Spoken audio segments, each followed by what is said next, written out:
सरायरंजन विधानसभा से चुनाव लड़ रहे हैं। यहाँ के वर्तमान विधायक विजय कुमार चौधरी, जो भी विधानसभा अध्यक्ष हैं, पूर्व जल संसाधन मंत्री रहे हैं। क्या इस क्षेत्र की स्थिति क्या है, क्योंकि आपने गांव-गांव घूमा है, स्थिति क्या है?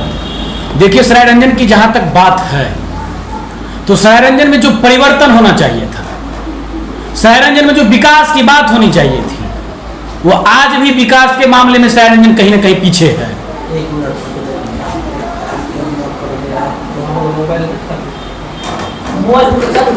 चालू है?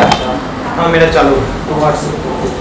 उतने बड़ा व्हाट्सएप जाए उतने बड़ा व्हाट्सएप नहीं होता है। 2-3 मिनट का ही क्लिप, 2-3 क्लिप कर देंगे। 2-3 मिनट में नहीं फरिए दे बात में 2-3 मिनट करके जो है हम लोग क्लिप ले लेते हैं।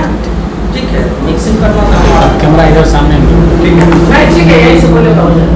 आप लोग वॉइस नहीं आता है? हाँ, सब आता है। चलिए, सवाल है नहीं?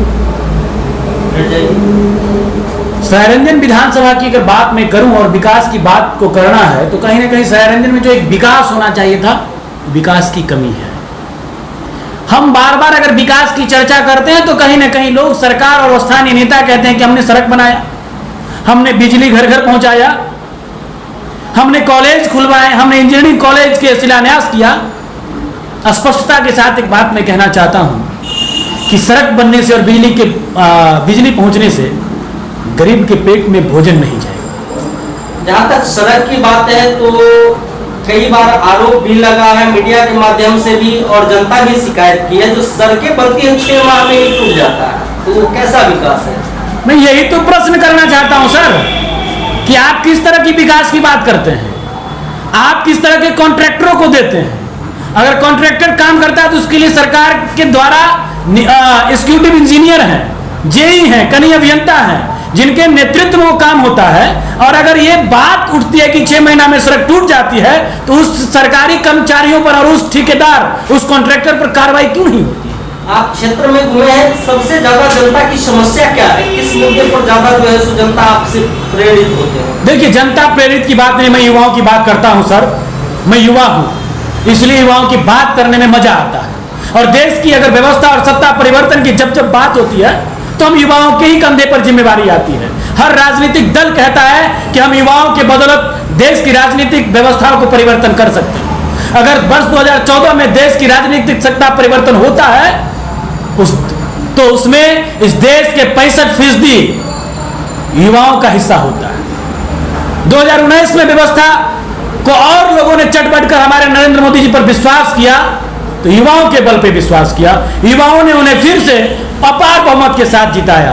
और मैं जब बिहार की बात करता हूं सर, तो बिहारी होने का जितना गर्व होता है, वो गर्व हमारे बिहारियों के साथ इस प्रकार से कुचला जाता है अन्य प्रदेशों में, जिसका जवाब नहीं है। एक चीज इस पर मैं आपसे पूछना चाहूंगा, अभी हर न्यूज चैनल को आप खोलिए तो सुशांत सिंह राजपूत को लेकर के सवाल खड़ा हो रहा है, लेकिन ये बिहार के राजनीति से प्रेरित मामला है या इसे क्या समझा जाए? क्योंकि पहले भी कई बार बिहारियों पर कई राज्य में हमला हुआ, उस समय ये कहां लोग? मैं स्पष्टता के साथ एक बात कहूं कि आज जितने मीडिया वाले बंधुओं ने सुशांत के विषय को उठाया है, या जो भी राजनीतिक दल इस विषय को राजनीतिक भुनाने के चक्कर में लगे हुए, राजनीतिक फायदा लेने के चक्कर में लगे हुए हैं, ये दुर्भाग्य की बात है। दुर्भाग्य की इसलिए बात है कि सिर्फ सुशांत नहीं मरा है, बिहार की अस्मिता पर यह वार है। और केवल एक सुशांत नहीं मरता है, यहां बाहरों में, अन्य प्रदेशों में हर दिन एक सुशांत की हत्या होती है।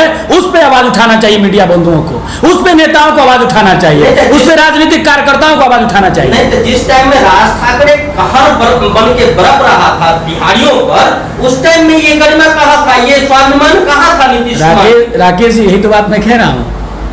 इसी बात का तो मुझे दुख है कि हम युवा हैं। आपने बेरोजगार मुझे बनाया, इसलिए मैं मजबूर हूं, और मजबूर हूं इसलिए दूसरे प्रदेश में जाके मजदूर हूं। मैं मजबूर हूं इसलिए दूसरे प्रदेश में जाकर मजदूर हूं, और दूसरे प्रदेश में जाते हैं तो कहते हैं कि हम उस बिहार से आते हैं जिस बिहार ने देश को पहला राष्ट्रपति राजेंद्र बाबू ने दिया। इसके लिए मैं गर्व करूं, इसके लिए मैं गर्व करूं।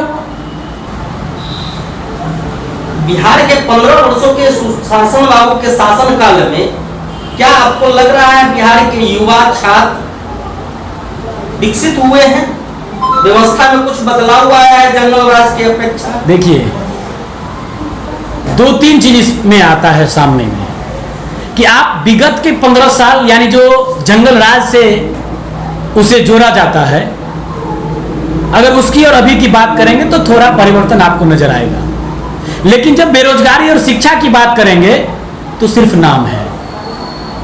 मैं तो कहता हूं ना सर कि अगर आपने विद्यालय बनवाया, विद्यालय में बच्चे हैं, तो फिर इतने निजी विद्यालय कहां से खुल रहे हैं? आप कहते हैं कि हमने रोजगार का सृजन किया, रोजगार के लिए मैं इतना रोजगार सृजन किया, तो फिर बेरोजगार लोग कहीं घूम रहे हैं बिहार में। आज इस लॉकडाउन में आपने देखा कि किस तरह से बिहारी, मैं कहता हूं ना सर कि मजबूर हैं इसलिए मजदूर हैं, पैदल चलकर, ट्रेनों से चल के, पटरियों पे चल के। आप देखें कि वो पंजाब में एक रेलवे ट्रैक पे किस तरह से हमारे बिहारी भाइयों की मौत हो जाती है। वो बेहोश हैं, चलते चलते थक जाते हैं और उसी पटरी पर सो जाते हैं कि सुबह जब होगी तो इस पटरी को पकड़ के आगे बढ़ेंगे, अपने गांव को जाएंगे, अपने देश को जाएंगे, अपना घर वही होगा, अपना देश वही होगा। और रात में वो ट्रेन उनकी मौत बन के आती है और उनके ऊपर वो मौत बन के चल जाती है और मौत हो जाती है। वो रोटी का बिखरा हुआ टुकड़ा, वो बिखरे हुए उनके शरीर के चित्र, अगर इस पे भी संवेदनाएं नहीं हैं नेताओं को, तो हम युवा बर्दाश्त करने वाले नहीं हैं। मैं राजनीतिक कार्यकर्ता हूं, लेकिन राजनीतिक कार्यकर्ता से ऊपर एक भारत का नागरिक भी हूं, एक शिक्षित नागरिक हूं, समाज के लिए काम करने वाला नागरिक हूं। मैं युवा हूं, मैं युवाओं का दर्द समझता हूं, इसलिए मैं अपनी बात को रखता हूं, युवाओं के लिए आवाज उठाता हूं। सरायरंजन में प्रमुख मुद्दे आपको अभी तक क्या सब लगे? वर्तमान विधायक जी के कामकाज से क्या जनता संतुष्ट लग रहा है या नहीं? देखिए, तब ये आप क्षेत्र में जाएंगे ना तो आपको पता चलेगा। जब मैं क्षेत्र में जाता हूं तो स्थानीय प्रतिनिधि के आक्रोश है लोगों में, उनके ऊपर निराशा है। आपने जिस आशा को उनके आज से 5 साल पहले जब आप वहां गए थे चुनाव लड़ने के लिए, और जिस आशा के साथ उनका वोट आपने पाया था, उस आशा को आपने तो खंडित किया। क्या सरायरंजन प्रखंड में भ्रष्टाचार नहीं है? क्या सरायरंजन के कोई भी पंचायत में प्रधानमंत्री आवास योजना के माध्यम से जो एक सहायता राशि मिलती है, सहयोग राशि मिलती है, क्या उसमें भ्रष्टाचार नहीं है? जितने भी नल जल के काम हुए हैं, क्या उसमें भ्रष्टाचार नहीं है? किसानों के लिए आपने क्या किया? केंद्र सरकार पे आप कहते हैं केंद्र सरकार ने तो किसानों के लिए जो बना किया, लेकिन केंद्र सरकार की योजनाओं को प्रमुखता से लागू करना राज्य सरकार का काम होता है। लेकिन आपने क्या किया? यहां तंबाकू की खेती जबरदस्त होती है सरायरंजन में, लेकिन तंबाकू की किसानों को क्या फायदा मिलता है? थोड़ा सा ठंड के मौसम में पाला पड़ा, तंबाकू की फसल बर्बाद हुई, किसान चिंतित हो गए। किसान कर्ज लेके खेती करते हैं और वो अपनी फसलों को व्यापारियों के माध्यम से, बिचौलियों के माध्यम से अन्य प्रदेश भेजते हैं। मैं बार बार कहता हूं कि अगर आप किसानों के हित की बात करते हैं तो तंबाकू उपजाने वाले किसानों के लिए आपको चिंता क्यों नहीं है? अगर तंबाकू उपजाने वाले किसानों की चिंता है तो उनके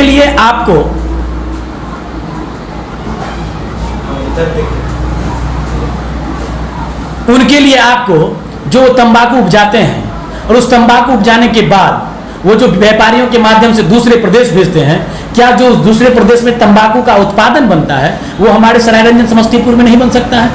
अगर बन सकता है तो यहाँ पर वो कंपनी आज तक क्यों नहीं लगी? अगर कंपनी लगती तो यहाँ के किसानों को डायरेक्ट कंपनी के हाथों अपना तंबाकू बेचने का मौका मिलता, और कंपनी लगती तो यहाँ के युवा बेरोजगारों को रोजगार मिलती, और यहाँ से सामान प्रोडक्ट बनकर दूसरे प्रदेश में जाता।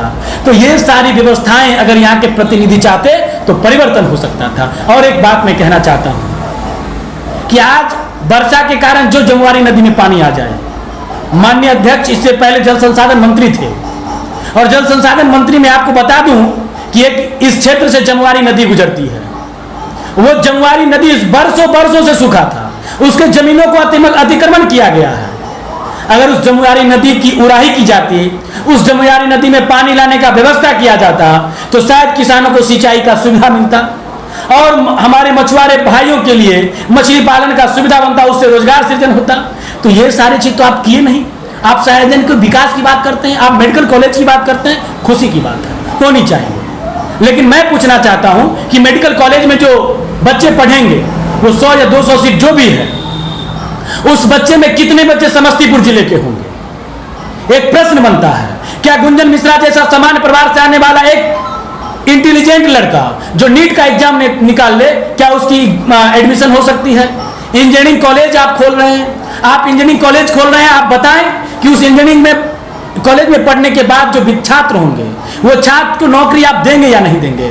आज तक तो जितने इंजीनियरिंग पढ़ के आए हैं वो सारे युवा इंजीनियर बेरोजगार बैठे हुए हैं। आप किस प्रकार की विकास करते हैं? सड़क बनना, लाइन को पहुंचाना, अगर ये भी अगर आपकी जिम्मेवारी नहीं है तो आपको सरकार में रहने का अधिकार नहीं है।